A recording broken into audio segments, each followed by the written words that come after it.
The chapter opens with William sitting in a quiet, sterile room, facing a woman who appears to be his therapist. She looks calm, professional, and focused, with a notebook resting on her lap. She asks him directly if he can explain why he is here today. William meets her eyes steadily and responds that he was forced by a court order to attend therapy. The therapist doesn't let the conversation stop there. She presses gently but firmly, asking if he understands the reasons behind the court's decision. William answers coldly that it's because they believe he lacks empathy and has violent tendencies. The therapist doesn't let it go at that, leaning in slightly as she asks him to be honest and say more about what happened. Under this pressure, William takes a deep breath and admits the truth. About a year ago, he killed his younger brother. The scene shifts back to a year earlier. William is sitting quietly in a hospital waiting area beside his father. His dad tries to encourage him, asking if he's ready to meet the new baby brother. William's expression is blank, showing no sign of interest or excitement. His dad continues to cheer him on, telling him to be supportive of his mom during this difficult time, but William remains silent and distant. Suddenly, a doctor approaches William's father and requests to speak with him privately. Concern quickly crosses the father's face as he comes close to the doctor, and he puts his hand on the shoulder of the expecting father. The doctor explains that the baby has experienced complications during delivery and needs further testing. William's father listens carefully, his worry evident. William watches all of this silently, but does not appear emotionally affected. Later, William visits his baby brother in the emergency unit. The infant lies on life support, fragile and struggling to survive. William's thoughts reveal a cold and harsh judgment. He does not see the baby as a brother, but as a useless burden, a nuisance that requires machines to keep alive. There is no connection, no compassion in his gaze. Fast forward 6 months. William is at home, and we see his family going about their day. His mother asks him to get the mail, and among the bills and notices, one letter stands out to William, an acceptance letter from Stanford University. His face lights up with excitement as he reads it again. He quickly runs to tell his parents the news, expecting their joy. To his surprise, they seem more concerned than excited and admit they didn't even know he had applied. William explains that he hadn't told them because he didn't think he would get in. His parents immediately ask about the cost of tuition. William hesitates, knowing this conversation will be difficult. They explain their financial situation, mentioning the heavy expenses related to the baby brother's ongoing medical care. They suggest he consider a state school instead, where tuition would be more affordable. William's heart sinks, then burns with frustration and disappointment. He had insisted that Stanford is one of the best schools and that he deserves this opportunity. But his parents remain unable. They tell him they're proud of him and even give him a hug, but that they are stretched too thin financially. They want him to be realistic and understand their situation. This rejection fuels a growing anger inside William. His feelings spiral out of control as he visits the baby brother once again. This time the bitterness takes over completely. Inwardly, William lashes out at the newborn, calling him barely human and blaming him for tearing the family apart. He resents how his parents seem to value the baby more than him, even though the baby is helpless and dependent on machines to breathe. William places his hand gently on the baby's fragile head. He thinks about how this tiny life, so dependent and helpless, is nothing but a burden to his parents. He slowly reaches out and disconnects the baby's life support. The monitors immediately begin to beep wildly, signaling the baby is suffocating. Moments later, William's parents rush into the room, panic written all over their faces. They find William standing beside the baby as the life support machines go crazy. His mother pushes past him, desperate to reach the child. With tears in her eyes, she asks him what he has done. William looks at her coldly and says simply that he has solved their financial problems. The weight of those words hangs in the air. His mother breaks down in pain, realizing their baby brother is no longer breathing. But William doesn't seem to understand why they are so upset or frantic. He asks them why they are making such a fuss. In his mind, removing the baby, who was ruining their lives, was an act of liberation, a solution to their suffering. William's father, anger now flooding his face, grabs William roughly by his shirt. He demands how his son could do something so cruel. William replies without remorse, telling them he was just trying to help. 1 year after that terrible night, William finds himself locked away in a cold, clinical facility. He is given drugs every day to keep his mind quiet, to control his anger and impulses. The medications dull his thoughts so much that he can barely think straight anymore. Time seems to lose meaning inside the white walls. William cannot even tell how long he has been there. More than anything, he cannot understand why he is there, or why his parents have abandoned him. Their silence and absence feel like punishment, but for what? The boy still didn't get what he did wrong. But that day something happened. This was the day everything changed, the day the old world seemed to turn upside down. That day, a blue notification appeared in front of him, marking the start of a tutorial sequence. That moment was the beginning of the path that turned William into the murderous mage he is today. Now, in the present, William is making his way through a dense forest after a brutal battle with Casper. His body is bruised and battered. Each step aches, but his mind races. He curses Casper under his breath. He had fooled everyone else, but Casper had seen through him. William thinks about Casper's power, how immense and overwhelming it was. He realizes he needs to understand how Casper's abilities work if he wants to get it for himself. But first, he needs to recover. He remembers how Casper didn't try to kill him outright, yet the energy spell Casper used was so powerful it nearly ended his life. The memory of that energy still burns in his mind, and although that seemed to take up all his mental resources, the boy had another problem entirely. His throat was dry and raw. He feels dizzy and weak. If he doesn't find water soon, he knows he will collapse. Just then, almost as if on cue, he hears the sound of flowing water nearby. He spots a small stream cutting through the forest. Relief hits him hard, but then he hears footsteps approaching the water. He quickly hides behind a large rock, careful not to make a sound. Through the bushes, he sees a figure moving toward the stream. William squints, trying to get a better look. As the person bends down to fetch water, William's breath catches. He recognizes the figure. It's someone familiar, someone from his past. For a moment, William hesitates. After William realizes who the man at the stream is, Jake, our protagonist, the story takes us back to just a short while earlier. Jake had arrived at the scene of the aftermath of a powerful clash, unaware it was the result of a fight between Casper and William. As he stands over the large crater in the ground, Jake tries to make sense of what happened. He comments that it feels like there was a massive release of energy, an explosion that suddenly vanished without a trace. Cecil, floating nearby, looks around in awe and wonders aloud what kind of magic soul could cause such destruction. Jake doesn't have a solid answer. He speculates that it might have been some sort of magical bomb or weapon, considering how unnatural the blast pattern appears. Still observing the crater, Jake wonders if the person responsible could still be nearby. He considers acting quickly, thinking maybe he could catch them before they disappear. But Cecil doesn't seem too eager to stick around for that. He tells Jake that he's heading back into the holding necklace and jokes that it's not worth risking his life, especially on his first day out of a cave he's been trapped in for millennia. Jake shrugs and tells Cecil to do what he wants, but warns him not to complain later about being bored. With that, he uses the necklace to send the imp back into the pocket dimension. Finally, he's gone. Jake mutters to himself, sounding more relieved than he lets on. But Cecil's voice echoes back from within the necklace, saying he can still hear everything Jake says. Jake smirks and lies, claiming he knew that all along. Now, back in the present, Jake is kneeling at a stream filling a bottle with water. Quietly, he speaks into the necklace, telling Cecil that someone is hiding behind a nearby rock.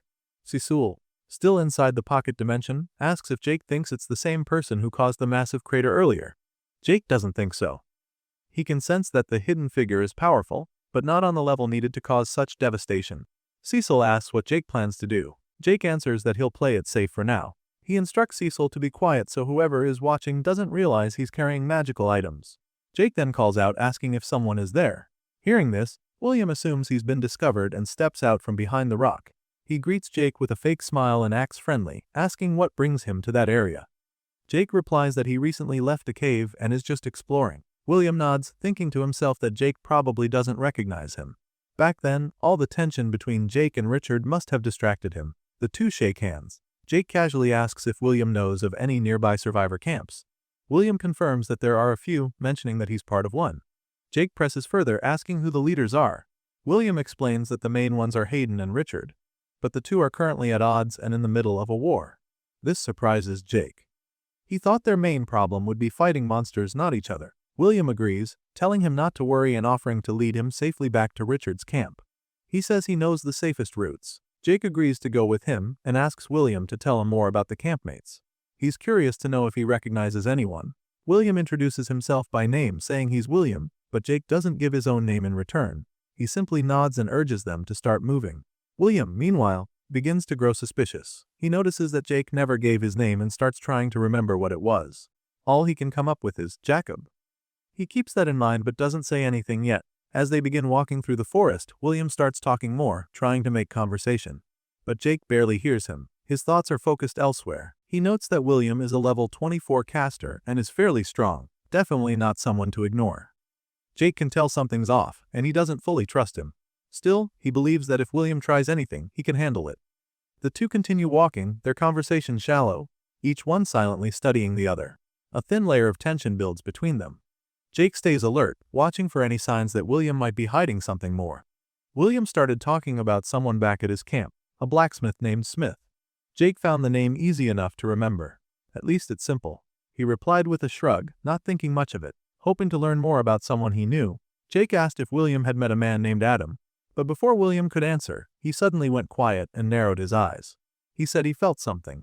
He asked Jake if he could feel it too. Jake's instincts immediately went on alert. But based on his own perception, especially with the heightened awareness his recent power-ups had given him, he didn't feel anything nearby. If there was something dangerous lurking, he should have noticed it by now. Still, when William crouched down as if he were preparing for an ambush, Jake did the same. He wasn't convinced, but he didn't want to tip his hand just yet. William whispered that he had a special skill. It allowed him to detect hidden mana, concentrations of magical energy that others might miss. He claimed there was an ambush up ahead. Jake didn't believe a word of it. If there really was something that dangerous in front of them, he would have sensed it already. But rather than call William out, Jake nodded and played along. William told Jake that since he was an archer, he should move forward using stealth to scout ahead.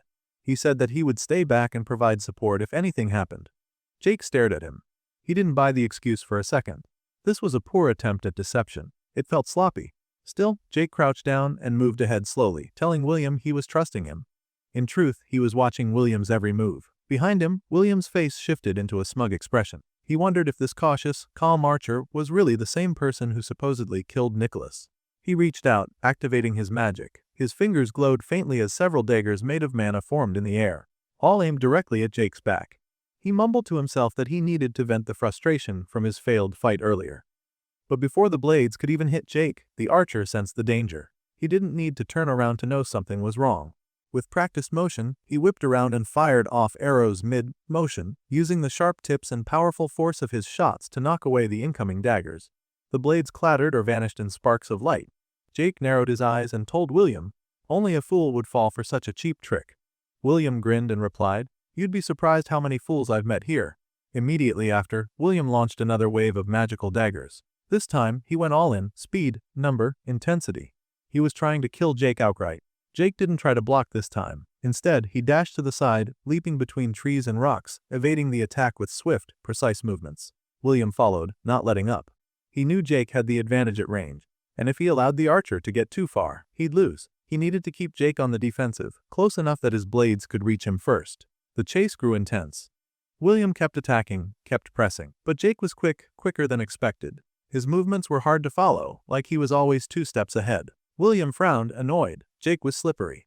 But he couldn't run forever. Eventually, he'd slow down. That's what William told himself.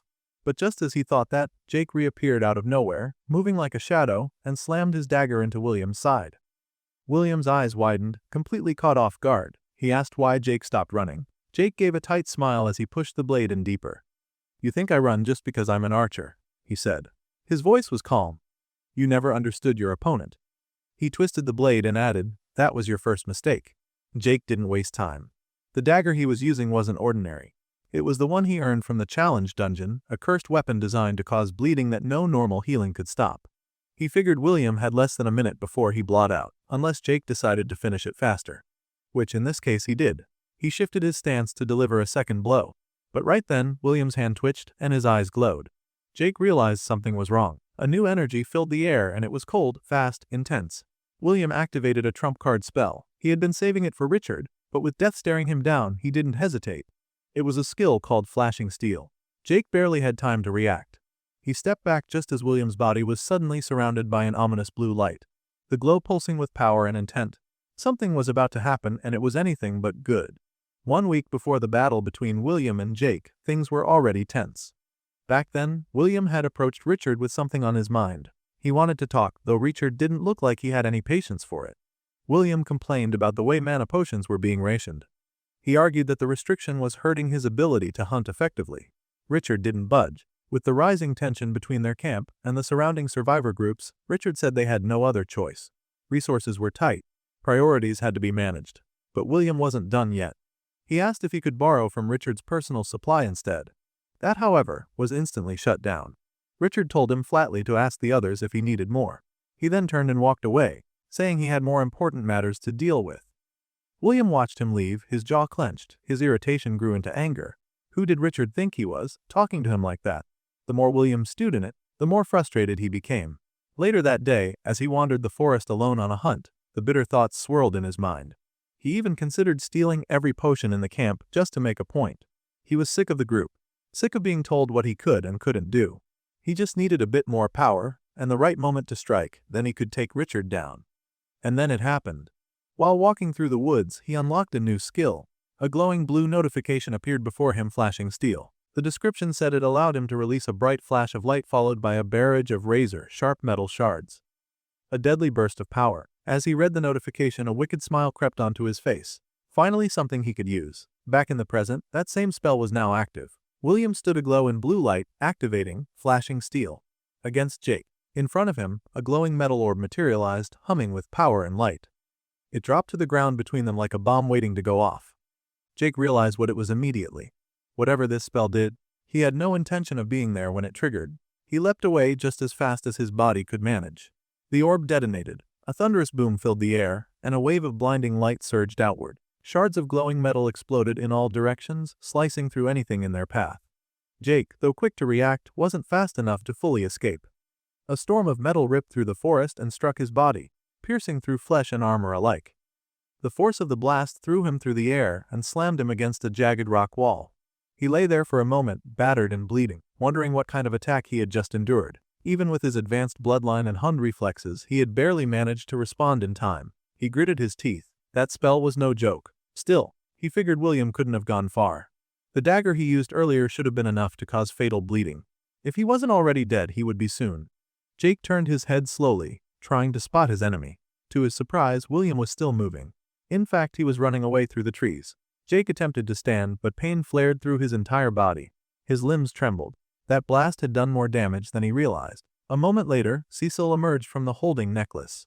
He was greatly concerned and asked Jake if he was okay. Jake grunted and said he was a little beaten up, but he had managed to shield his vital spots. Cecil sighed and urged him to let William go. Jake was in no condition to chase him, let alone fight. Jake leaned back, frustrated. There was a bitter irony in the situation. Earlier, he'd lectured William about underestimating opponents. And yet, he had failed to follow his own advice. He hadn't considered that William might have something that powerful hidden up his sleeve. Cecil asked if Jake thought that spell might be what caused the crater from earlier. Jake shook his head, unsure. He said he didn't know. He had no real sense of how strong people out here had become while he was locked away in the challenge dungeon. If someone like William was the average, then Jake knew he was in for a real fight with the rest. Cecil joked that maybe they should just find another dungeon and hide. Jake, despite the pain, smiled. "No way," he said. "It's time for me to level up." Elsewhere, in a quiet room inside Richard's camp, Caroline was showing a pair of handmade gloves to Joanna. Joanna smiled, saying they were nice, clearly impressed with Caroline's handiwork. Caroline explained that she made them for Adam, who had been working hard lately. She just wanted to do something kind. Joanna grinned and teased that they looked like a couple. Her face then turned a little sad. She admitted that it reminded her of when she met her own husband. That moment of nostalgia quickly gave way to sorrow. Since the world had turned upside down, she hadn't seen him. Seeing the sadness on Joanna's face, Caroline tried to cheer her up. She reminded her that no one knew for sure what had happened to the rest of the people on Earth. Maybe her husband was in another tutorial zone, doing fine. Caroline even joked that some of those other tutorials were probably easy, and her husband might be roasting marshmallows somewhere safe. That got a smile out of Joanna. She thanked Caroline and said she hoped to see her husband again when all of this was over. Caroline then glanced at her notification panel and noted that they only had 30 days left until the tutorial ended. Soon they'd be able to return to their real lives. Suddenly, a man burst into the room, calling for Caroline. She stood up and asked what was wrong. The man said there was an emergency and Richard needed her right away. Inside Richard's office, Caroline walked in and immediately noticed William lying unconscious on a bed, his body wrapped in bloodied bandages. She asked what had happened. The man who brought her in explained that he found William in the forest, barely alive. He thought someone from Hayden's camp might have attacked him. Richard told the man he did well and asked him to fetch some water. Once the man left, Richard turned to Caroline and asked about William's condition. She looked over the wounds carefully and said it was worse than expected. She was surprised William was even still breathing. Richard asked if she could save him. Caroline hesitated at first, then said she could try to do it and see if it works. But she also asked a more difficult question. Is that even what we really want? Well, Caroline's question came out plainly. She asked Richard if he even wanted William to be saved. Richard looked at her seriously. He asked if she was really suggesting they just let the boy die. Caroline didn't back down. She explained that the poison William had been exposed to was advanced. Even if she tried to heal him, there was no guarantee it would work. She added that William had already caused them a lot of trouble in the camp.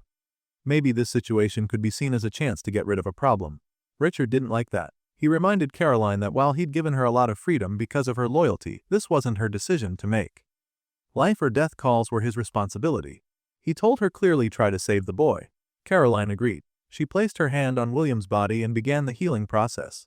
It took a lot out of her. She strained as she worked, focusing all her energy on the effort. While she worked, Richard kept thinking. He asked her if she thought this was Casper's doing. Caroline shook her head. It didn't fit Casper's methods. This was poison, and Casper didn't usually attack that way. Richard wondered if it came from a wild beast. Caroline said that didn't seem likely either. The wound on William's stomach looked more like something made by a weapon, not a creature. Richard asked if maybe someone working with Hayden had done it. Caroline said that whoever was responsible, it probably wasn't Hayden. He had never used poison this strong before. That led Richard to another thought. Maybe this wasn't any of their known enemies. Maybe it was someone completely new. That possibility made things more complicated. They now had another threat to deal with, and they knew nothing about who it was or what they wanted. Meanwhile, the story shifted to Adam and Joanna. Adam walked over to her and handed her some fabrics she had asked him to find. Joanna thanked him, but he had something else on his mind. He asked her what was going on near the medical ward. Joanna said someone had come looking for Caroline earlier. They said it was an emergency and took her away quickly. Adam asked more questions, clearly worried. Joanna hesitated, but then told him that there were rumors going around. People said they saw William being brought into the medical ward. Adam was shocked. He didn't expect that. He stood there, trying to process it. Then Richard came out of the medical ward, raising his voice and telling the crowd to move. Caroline was beside him, and William was being carried out on a stretcher. Adam rushed over to Caroline to ask what had happened. She told him William would recover eventually, and they were taking him to Richard's cabin, so he could have some privacy when he woke up. Adam asked if they needed help, but she told him it was under control. She said she would see him later and went back to work. Adam stayed behind thinking about everything that had just happened. William getting poisoned, being taken to Richard's cabin. It didn't sit right with him. He started to wonder where Casper was in all of this. Things were getting out of control, and Adam could feel it. But he didn't want to give up just yet. Then the scene shifted again. This time, it was inside William's head. William found himself sitting in a therapy session. It took him a moment to realize where he was. The doctor asked him a question, but William didn't understand it. The doctor repeated what William's mother had just said. She had talked about feeling like she lost 2 sons that day.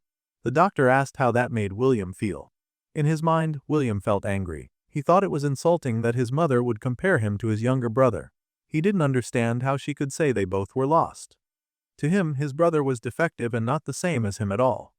But William hadn't said anything out loud yet. The doctor called to him again, pulling him out of his thoughts.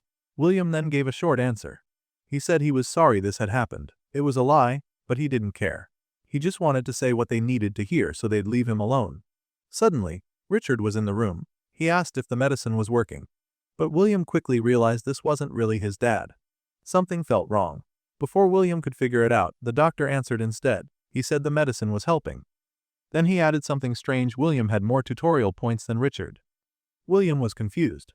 None of it made sense. The doctor asked if he remembered what else they'd talked about. At the same time, black smoke started coming from the doctor's body. William said no. He didn't get what was happening. A black ball of energy showed up behind the female doctor. She smiled and said of course he remembered. She reminded him that they had talked about the thing he was missing. William started to feel nervous. The dark energy around her made it worse. The doctor smiled in a creepy way and told him they had talked about how weak he was. Then her smile grew even more twisted. She said he was pathetic. She kept insulting him, saying he was broken and would never be strong. Her body started to change. She grew into a giant, strange monster. Her voice turned deeper and more threatening as she kept saying William was worthless and would never be able to reach real power. William shouted, asking what she was and what was going on. Then someone else came in. It was Jake, holding a dagger. William got up, trying to get away, but Jake ran at him and stabbed him in the stomach. William couldn't move. Blood poured from the wound. Then the people around him, his family, the doctors, even Jake, started laughing at him. They all laughed together while he was frozen and bleeding. The laughter felt endless, and the humiliation made him cry. That's when he woke up. William sat up suddenly, breathing hard. His whole body was tense. Sweat covered his face. He looked around, confused and panicked. But then he realized it had all been a dream. The therapy session, the attack, the insults, none of it had been real. It was just a nightmare, brought on by whatever he'd gone through. As he calmed down, he noticed where he was. He was in Richard's cabin. Caroline was sitting nearby. Richard was beside her. Richard looked at him and spoke. He said he hoped William got some rest, because now they had to talk. After William woke up, still visibly worn out from the ordeal, Caroline leaned in and asked how he was feeling. He said he was fine but looked around and asked how he had ended up there. Richard answered, telling him that one of the scouts found him passed out in the forest. He was lucky. Because, without that discovery, he'd be dead by now. They asked him to explain what had happened. And William started lying, claiming he'd gone to look for Casper for help. But before he could get far, Richard interrupted him. He told him to stop lying as they already knew he'd gone out there with the intent to kill Casper. He urged the boy to drop the act and just be honest about what really happened. That made William pause. In his head, he wondered how they could possibly know. Richard, almost as if reading his thoughts, said he wasn't nearly as subtle as he thought. Probably because of inexperience. The camp leader admitted that they'd let him run wild for far too long. But despite everything, he didn't think William was useless. In fact, he thought the boy was brilliant. He said he was someone with massive untapped potential. Dangerous, yes, but very interesting. William asked when Richard had figured it all out. The older man replied that he'd known from the moment they met. When he looked into his eyes, he didn't see a kid. Instead, he saw a living weapon. William scoffed and asked if Richard wanted him to stay and be his little soldier. But the man corrected him, not just a soldier, a super soldier. Then came the offer. Richard proposed a partnership. He and Caroline would support William, protect him, and help him grow stronger. In return, William would help Richard rise to power and become the leader of the entire forest. The teen stared at him and asked why he should go along with it. Why not just kill Richard instead? After all, doing that would probably earn him a ton of tutorial points. Richard, calm as ever, acknowledged that killing him would bring a reward. But working with him would bring something far more valuable. If William wanted power, influence, and real progress, this was the better path. At that, William smiled. Finally, someone who saw his worth. Richard asked if they had a deal. William agreed. With that settled, Richard told Caroline it was time to go. As they prepared to leave, William called out, asking if they were seriously going to leave him there unattended. Richard told him he could do whatever he wanted. When he felt better, he should come find them as they still needed to discuss whoever had attacked him. Then the two left, closing the door behind them and leaving William alone. He sat there quietly, still unsure if everything that had just happened was real. Outside the cabin, Caroline commented that it had gone exactly as Richard predicted. The camp leader gave a small nod. According to him, people like William liked to think of themselves as complex. But in truth, they were simple. Say the right things, feed their ego, and they were easy to steer. Then the story moved back to an hour earlier, before William had even woken up. Richard and Caroline had been inside the room, planning their next move. She had told him she still believed letting William die would have been the smarter choice. But Richard thought differently. He explained that the boy was arrogant. The kind of person walking around like he owned the camp. He believed a near-death experience might break him a little. Caroline asked if he thought that would help the teen grow. Richard laughed and said no. He believed William was already broken and this would just break him more. But that wasn't a bad thing. His plan was to take advantage of the boy's shattered state. The more vulnerable he was, the easier it would be to manipulate him. That's when they'd step in to make him feel valued, seen, important. They'd stroke his ego, make him feel respected. That would lower his guard and make him loyal. Caroline, clearly concerned, asked how he could be sure that William wouldn't turn on them. Richard said he wasn't worried. He had a skill for that. A skill he acquired through a personal given quest. The system had apparently tasked him with unifying the survivors and removing the competition. As a reward, it gave him the ability to sense disloyalty in others. Caroline asked what the skill said about her. Richard looked her in the eye and told her she'd been loyal from the start. He'd never doubted her once. That made her smile. But in his mind, Richard was hiding something. He hadn't told her that he'd already been manipulating William behind the scenes. He'd used the boy to eliminate untrustworthy members of the group. It was his way of keeping peace without ever getting his hands dirty. Back in the present, after the deal was sealed, Caroline asked him again, what did the skill say now? Richard said William was loyal. For now, they were safe. Then she asked what would happen when all this was over. She knew what he had done, and she was convinced that Casper wasn't coming back. As far as she was concerned, William had completed his mission. Richard turned to her, his voice calm but firm. He told her not to mistake this alliance for kindness. As far as he was concerned, William was just a dog. A dangerous one, yes, but a dog nonetheless. He would feed it, train it, and keep it useful. But once he had power, once Hayden was gone and the forest was his, he'd put the dog down. Caroline understood. She nodded quietly and left. Left alone, Richard stood by the door, thinking. In his mind he went over the remaining loose ends. There were still a few people in the camp he didn't trust, including Mr. Smith, Bertram and Adam. But there was time, he'd deal with them later. And with that, the camp leader smiled, a devious smile that said everything about the man he truly was. Within the dense woods, Jake stood in place, eyes narrowed, bow drawn and aimed precisely at a hulking ostrich-like creature. The muscles in his arm strained as he held the position, fingers trembling ever so slightly. He'd been still for what felt like forever, trying not to alert the beast, which continued to scan the area, but never looked directly at him. Just then, rustling came from behind. The familiar voice of his blue-skinned companion, Cecile, rang out as the imp announced his return with a bunch of mushrooms. Unfortunately, the sound reached the creature, which spun around, spotting Jake immediately. It shrieked in panic and began to flee. Seeing the moment slipping, the archer released his arrow. It shot forward with impossible speed and force, crashing through the ostrich's body and continuing on, boring a wide hole into a tree behind it. Flames erupted from the impact, engulfing the wood in fire. Cecil stared, eyes wide. What the hell was that? The young fighter lowered his bow, replying calmly that it was a fully charged power shot. The imp muttered in disbelief, calling the attack insane, and asked why something like that hadn't been used in his fight against the caster. Jake gave a short laugh, then explained. The ability, while strong, had significant limitations. To charge it, he needed to remain perfectly still, something difficult to manage in live combat. It also took time, around 12 seconds for that last shot. In fact, by the end of it, he felt like his arm would fall off. Cecil noted dryly that the skill was only practical as an opener, and Jake added it also worked well for ambushes. Just as the conversation settled, a blue notification appeared in front of him, informing him that he'd reached level 19 as an archer. But there was no satisfaction in his expression. His progress was slowing. He suspected the others had cleared out most of the beasts while he was trapped inside that cursed challenge dungeon. Now, he was left picking through scraps. Hearing this, the imp hesitated before offering a suggestion. If the goal was to level up fast, then deeper regions of the forest might offer more monsters. Jake had realized the same earlier, but hadn't acted on it. There was hesitation. Going deeper came with its own risk. He might cross paths with those from his past. And then what? What would he even say to them? Worse still, what if there was no one left to speak to? He pushed the thought away and told his companion they would explore deeper, but with caution. He wanted to avoid any camps. The last thing he needed was to get dragged into someone else's war. The imp raised an eyebrow, clearly not buying the excuse, but said nothing more, only adding a sarcastic, "Sure. That's the real reason." They resumed their journey through the forest. At one point, the archer hunted down a wild pig, bringing it down cleanly with a shot. Later, he scaled a tall tree, carefully retrieving eggs from a bird's nest. Still later, he plunged into a river to catch fish, emerging with his haul dripping but successful. Eventually, the pair stumbled upon something unusual, a tall gate, crafted from wood and partially covered in moss. It marked the entrance to a dungeon. They both stood in front of it, uncertain. Jake eyed the structure, saying it looked familiar. The imp agreed, noting there were far fewer mushrooms than before. A notification displayed itself before the archer, stating that entry and exit were unrestricted. That alone suggested it wasn't nearly as brutal as the last one he'd entered.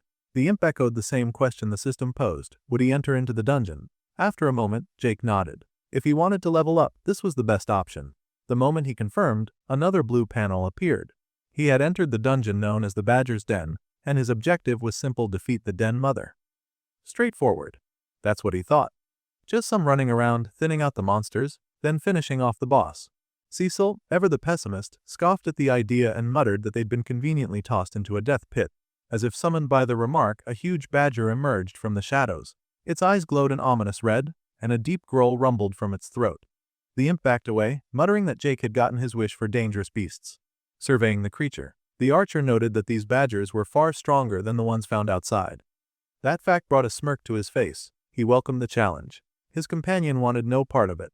The little creature retreated into the necklace hanging around Jake's neck, telling him to call if needed, or preferably, not at all. With a shrug, the archer turned his attention back to the beasts. He loosed 2 arrows. One hit its target dead on, but the other missed. The second badger lunged before he could react. With no time to dodge, he had to block instead. Pain surged through him as the creature's fangs bit deep into his arm, but it was so fixated on mauling him that it didn't expect retaliation. With his free hand, he drove an arrow into the monster's chest, ending it. Both beasts fell and another notification rang. He'd reached level 20. Jake chuckled to himself, half joking about skipping the boss entirely and just grinding through the smaller enemies. As he pushed deeper, wave after wave of aggressive badgers charged toward him. They bit, clawed, and swarmed. But the venom in their fangs, their deadliest feature, had little effect. Thanks to his class as an alchemist of the malefic viper, he had gained partial resistance to such toxins. Though battered and panting, he pressed forward, enduring each attack and retaliating with deadly precision. Once the horde was cleared, the forest warrior exhaled heavily, admitting that the dungeon was giving him quite the workout. But he liked it. From deep within the necklace, Cecil's voice called out. The imp had spotted something glinting beneath the soil. Jake's eyes followed his direction and soon found it a golden box half buried in the earth. He walked over, muttering that he hadn't seen one of these in a while. He unearthed the lockbox and opened it. Inside was a beautifully crafted short sword, lined with jewels and pulsing with cold energy.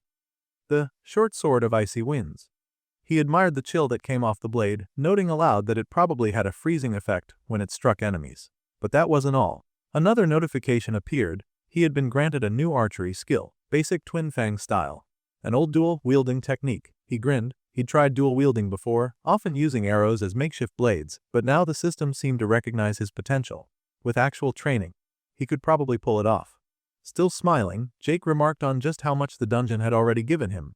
He hadn't even found the den mother yet, and he'd received a new weapon, a new skill, and a level up.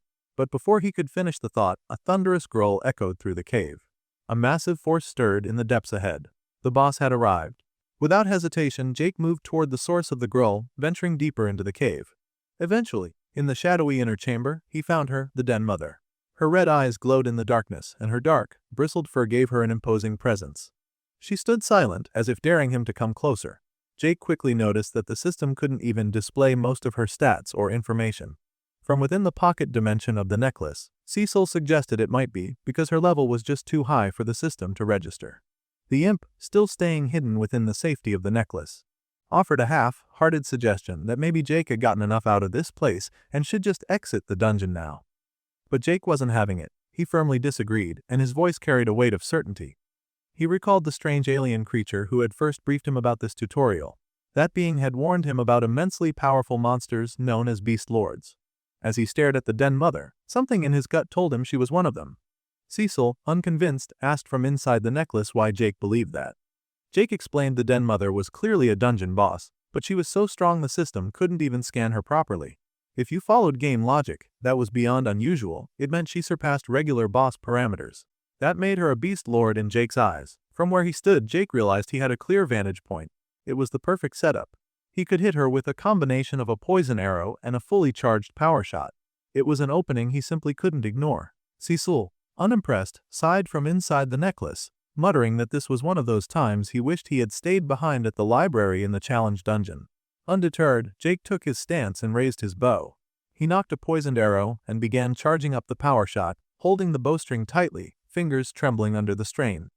The den mother still hadn't moved, almost as if she didn't care that she was being targeted. Seconds ticked by. Jake held the arrow steady, gritting his teeth as the strain built. After 12 agonizing seconds, the power shot was ready. He released. The arrow tore through the air with explosive speed, trailing yellow flames that signified the raw power of the skill. But just as it was about to hit its mark, the den mother reacted. She turned toward the projectile, crouched, and used her body to deflect it. She didn't dodge. She just simply redirected it with calculated precision. The arrow still grazed her, which gave Jake a flicker of hope. He figured the poison might still take effect. But that hope was quickly crushed. In a horrifying display of instinct and control, the den mother bit into her own flesh and tore out the area that had been grazed, eliminating the poisoned tissue completely. Watching this, Jake's stomach dropped. This beast lord wasn't just powerful, she was surprisingly kind of smart. Jake quickly grabbed another arrow and aimed. But before he could fire, the den mother charged. He loosed the arrow, but before it could reach her, she let out a growl so intense it shattered the arrow mid-air. Clutching his ears, Jake reeled from the sound. It wasn't just a roar, it was some sort of sonic attack. In a flash, she was on him. Her claws slashed across his side, tearing into his abdomen. Jake cried out in pain, blood erupting from the wound as he stumbled back. He coughed, his body shuddering, and then he felt it, the pulse of venom surging through his system. He had assumed his alchemist-based resistances would protect him. But her venom was on a different level, far more potent than that of the regular badgers. She didn't follow up immediately. Instead, the den mother hunched low, staring at him, letting out a steady growl as if waiting for his next move. Jake knew he couldn't take another hit like that. He needed distance, fast. He turned and dashed away, retreating deeper into the cavern to regroup. While running, he called out to Cecile, asking if there were any health potions in the necklace's storage. Cecile, unhelpfully, reminded him that what they had were mostly vials of poison. Jake paused, the gears in his mind turning. Poison.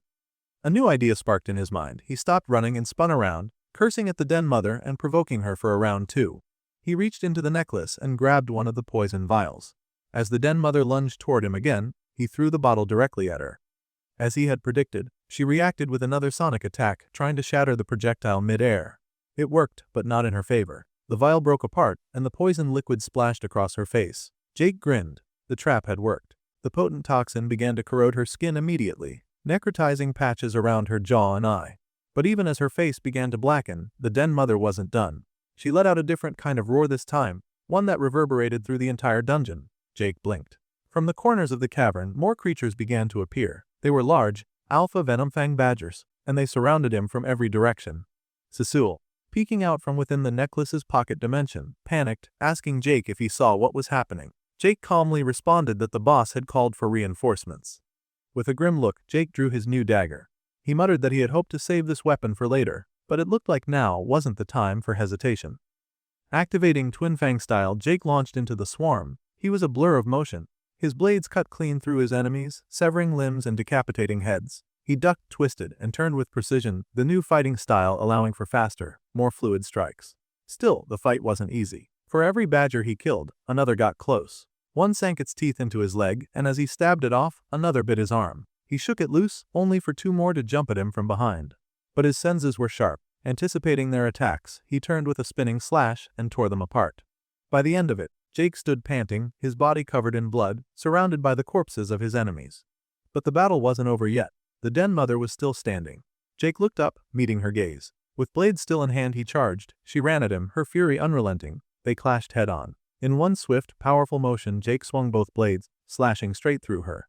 His attack split her down the middle, cleaving the den mother into two perfect halves. Silence returned to the cave. Jake, exhausted and soaked in blood, dropped his blades to the floor. As the adrenaline left his body, a blue notification screen appeared in front of him, announcing the spoils of victory.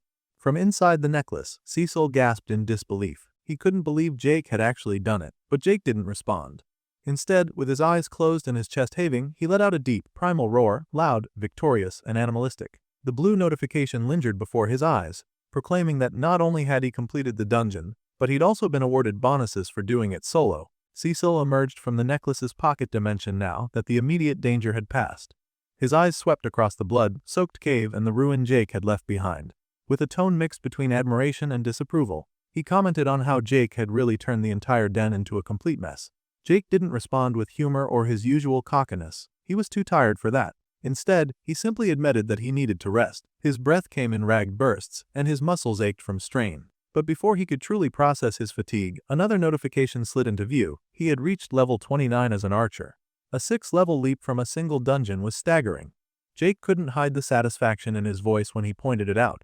He then told Cecil they needed to get moving, aware that more badgers could appear at any moment. But before they could leave, another notification arrived. This time it wasn't about experience or the dungeon, it was about a new skill. Jake paused, intrigued by how quickly it had come. He hadn't been expecting anything more after the fight. His curiosity grew as he read the notification revealing the name of the skill. The Basic Shadow Vault of Umbra. It was a strange name, and it triggered something in his memory. Jake furrowed his brow, trying to recall where he'd heard it before. After a few seconds of silence, he told Cecil that the name sounded familiar. He thought he'd seen it while reading in the library during his time in the challenge dungeon. If his memory was accurate, it wasn't just any random name. It belonged to some kind of god. Cecil's immediate concern was about allegiances. He pointed out that if this skill was indeed tied to another deity, then Jake using it might offend the malefic viper. But Jake dismissed the worry quickly. He didn't think the viper would be the jealous type. He even said the viper didn't strike him as that kind of guy. Whether or not that was wise, Jake didn't care. The skill was simply too useful to ignore. An hour later, the scene had shifted back to the forest. Jake was high up on a mountain ledge, testing his new skill. To anyone watching from a distance, it would seem like he was teleporting, as in disappearing in one place and blinking into existence in another. Jake clearly enjoyed the experimentation, calling out to Cecil to watch as he attempted a move from the peak to a tree further below. But the maneuver didn't go as planned. Instead of landing cleanly, Jake slammed into the tree with a thud and collapsed to the forest floor. Cecil, unimpressed, delivered a sarcastic remark, telling him it was a nice attempt. Jake, groaning from the impact, admitted he was a bit hurt. Cecil noted with a smirk that it was refreshing to see something Jake wasn't immediately good at. Jake brushed it off, saying all he needed was a few days and he'd have it down. According to him, the skill was actually pretty straightforward. He compared the sensation to riding a fast motorcycle, powerful and jarring, but something he could eventually control. Curious, Cecil asked if the technique was truly like teleportation. Jake clarified that it wasn't. He explained that he essentially turned into a shadow and traveled in a straight line at incredible speed. It only looked like teleportation because of how fast it was. But the limitation was significant. He couldn't pass through solid objects, which meant it was far from true teleportation. Cecil chuckled, joking that their dreams of robbing banks were on hold. Jake agreed it was just a basic skill for now, but he couldn't help but wonder how powerful it might become as it leveled up over time. Far away, the narrative shifted to an entirely different setting, the sacred hall of the Malefic Viper. A woman sat meditating in the center of a candlelit circle. Her thoughts were solemn and filled with centuries of devotion. She reflected on the long ages her people had waited, generation after generation, never wavering in faith. But now, only a single hall remained. She thought of the Malefic Viper himself. Many had begun to doubt his return, questioning when, or if, he would ever offer them a sign. Still, her belief remained strong. The silence of her meditation was broken when the doors opened. A cloaked man stepped in, bowing and addressing her as the honored hallmaster. She looked at him coldly, warning that she'd better not have been disturbed for a petty reason. He remained respectful and explained that he was there on behalf of the Lord Protector, who had summoned her to his realm. She blinked in surprise and asked him to repeat himself. He confirmed it. She had been summoned. Concerned, she asked if something had gone wrong, but the messenger claimed he didn't know. With that, she rose to her feet, declaring she would depart immediately. As she traveled, her mind revisited the only other time she had seen the Lord Protector. It had been during her inauguration as Hallmaster. That appearance alone had been momentous. He had not even attended the funeral of the previous Hallmaster, so for him to summon her now meant something was different. Something important. She began to suspect that had finally happened. She arrived at a large stone gateway adorned with the emblem of a great serpent. As she stepped through, she called out, saying she had come as requested. From the other side, the Lord Protector urged her to hurry, and she did. She rushed in and opened her mouth to ask what had happened, but the moment she saw it, she fell silent. The obelisk was glowing. The Lord Protector looked at her and confirmed what she already feared to believe. The glow signified that the Malefic Viper was coming. Her heart raced. She began to weep tears of joy as she repeated the words, he was truly returning. After everything, after all the ages, he was coming back to lead them to glory. Her faith had not been in vain. But jubilation quickly turned to urgency. She began listing the preparations they needed to make. The hall had to be cleaned and restored to perfection. She would need to brief the others, alert all minor branches, and ensure that every inch of their world was ready for his return. Her voice quickened as her thoughts spiraled. Time, how much did they have? Hopefully a few days, she said, praying that his arrival would not be immediate. But fate had other plans. Before she could even finish the sentence, he appeared. The Malefic Viper was here. He didn't speak grandly. He simply looked ahead and greeted someone affectionately, referring to them as Little Snappy, asking if they had missed him.